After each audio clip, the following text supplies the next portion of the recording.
Death, murder and the dying. So much so my eyes have rebelled and left me blind, and my mouth protesting my silence, and my ears rebelling the sound, have left me numb. A little raggedy doll tugged by higher hands across the broken grasslands, and I know the face before mine.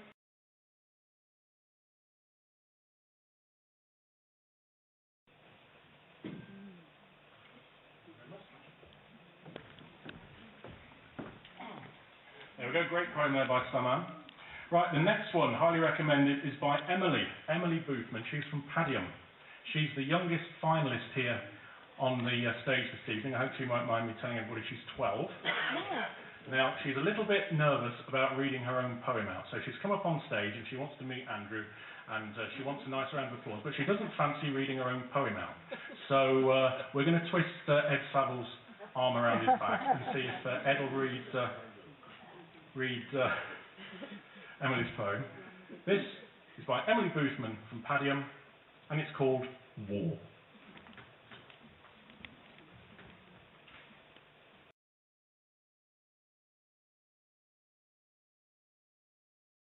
But we'll always have the archives. Bang! Down a hero goes. That might have been caused by a friend or a foe. 11th of November. That's the day where to our poor men respect we will pay. Poppies, notes, crosses too. Oh, what those grievers have to go through. Go up and recall precious times until that big clock chimes. 11, 11, 11. That's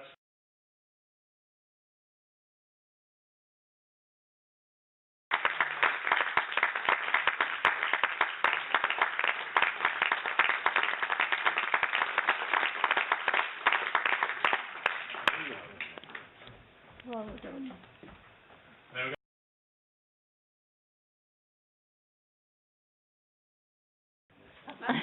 The Horton Weavers come from there. I know that. Something to do with pride. We won't go into that. I'll tell you. It's not rude. Dear Greta, this year has been unbearable. Sitting by the fire without you. The countryside has been swept with misery and loss. I fear our family is down to a few. Most of the country is in hiding. A religion is part of the plan. Most of the faiths will be taken to die. We are doing the best that we can. The trouble with fighting for Germany, you can't say what you really believe. We can't always live in the background with goals we'll never achieve. I bet you thought it was impossible, another world war after one.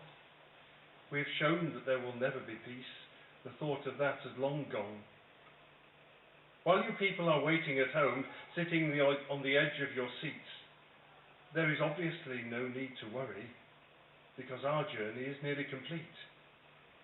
I can't remember my village, or my family I have left behind. All I know is that I'll be back there soon. But my wish is always declined.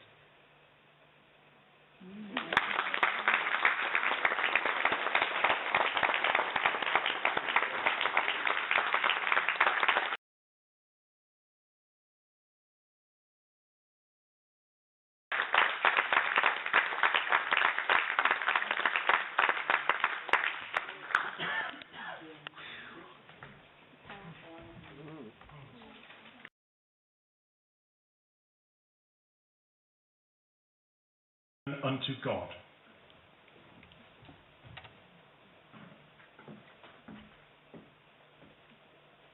Fields of white and row on row, the sorrow from the ground it grows, of wasted youth and missing names. Through history this war was named great and true, but all they knew was dark and pain and death and blame. The air is now soft, all sounds serene, and sunlight upon the crosses gleams. But where I stood was where men fell, just puppets under war's great spell. No thought but fight, no wish nor will. the king and country they would kill. Such blood was shed, but not in vain, as our respect shall never wane for those who fought and those who lost, and those who paid the highest cost.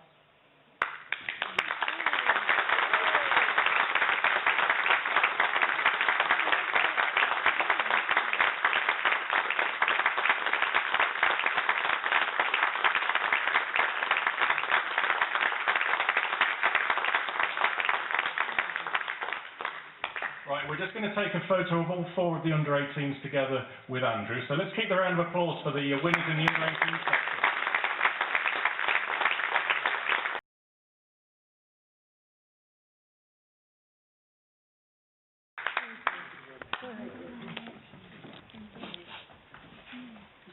So there you go, that was the under-18 section. Wasn't that absolutely superb? Yeah.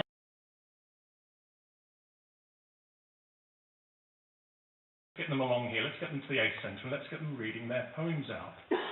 And I'm pleased to say we've got 3rd, 2nd and 1st. They're all here reading their poems out tonight. We're going to start off with 3rd place. This is a lady who's come from Rochdale. Her name is called Vivian McCord and her poem is called For My Dad.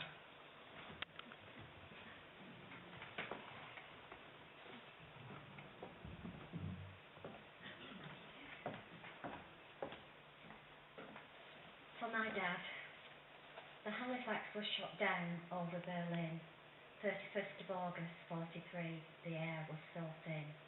The young men were homebound, sortie complete, breathing a sigh of relief after another dangerous feat.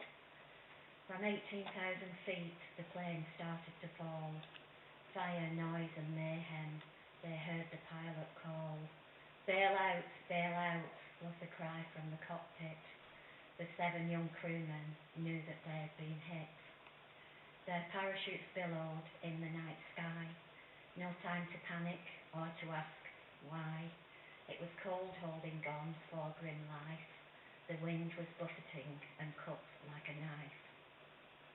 The Black Forest was unwelcoming when Sergeant Tenney hit a tree. He was hanging from a branch for all to see. He felt his limbs to check, they were intact, and couldn't believe that they were intact.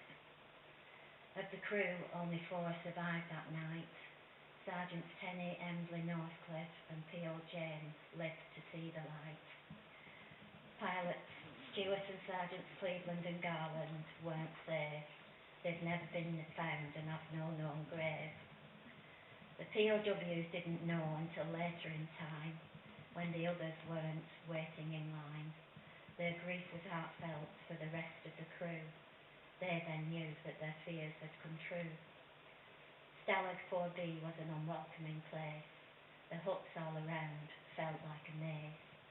The number of prisoners was immense, caged like animals enclosed by a fence. For all the young men, and yes, there were many, remember my and my sister Val's father, Sergeant Harry Tenney.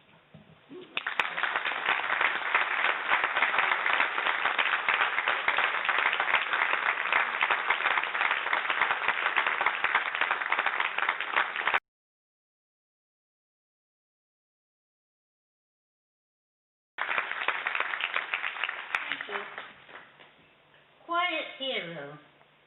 She was a quiet hero, gritting her teeth and getting on with the job, and waiting, patient as Penelope, for her husband's return.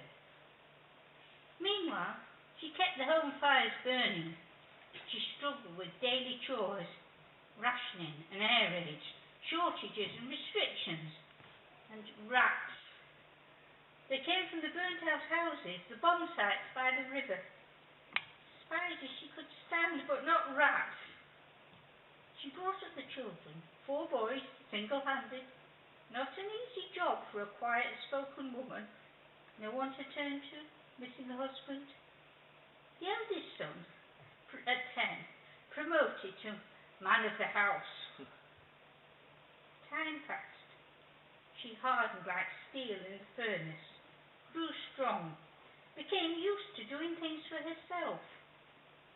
When her father returned, he didn't recognise the gentlewoman he had left behind, when he marched off to war, in the strong, decisive hero who was our mother.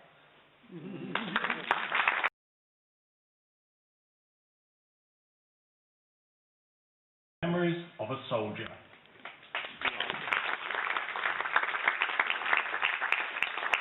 I close my eyes and breathe in a long, deep breath, in the knowledge that this may very well be my last. My heart is racing as the noise of battle fills my ears, and I am plagued with the memories of long ago. The sound of gunfire rolling like a heavy thunder, the shouts and screams of soldiers from both sides, fighting for what they believe is right, for their lives. Each one with the same wish, honour for their country. All around me people lay dying, limbs are lost, and people's lives are changing forever. I open my eyes and glance up to the night sky. The explosions flash before me like lightning. The trenches are filled with rats as they swarm around to feast on the corpses of the dead, and the few remaining food rations we have left, spreading disease to those of us that remain living on this wasteland. Each of us are scared as we try to hide our fear, and in our hearts we are united with prayer that it will all be over soon, as the minutes seem to last for hours, and the hours an eternity. Around my neck I wear a cross which I kiss every chance I get, and pray that I will be home soon. Through this bloody battle my faith keeps me strong. I thank the Lord above for this, my Saviour. These things I shall remember for as long as I live, no matter how long that is, or how short. For in these fields of destruction, death awaits us all, and within its path very few shall survive. These are dark times we are facing head on, and in the heat of war, it makes killers of us all. For out here there is but one rule: kill or be killed. And as each second passes, another man dies. Another explosion claims another life. One of ours this time, trained in the same squad as me. We actually signed up together. Another letter waiting for another family back home.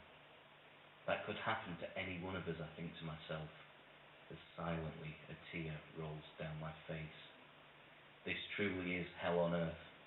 When will the killing end, and will I make it out of this God-forsaken nightmare, this living hell? Well done.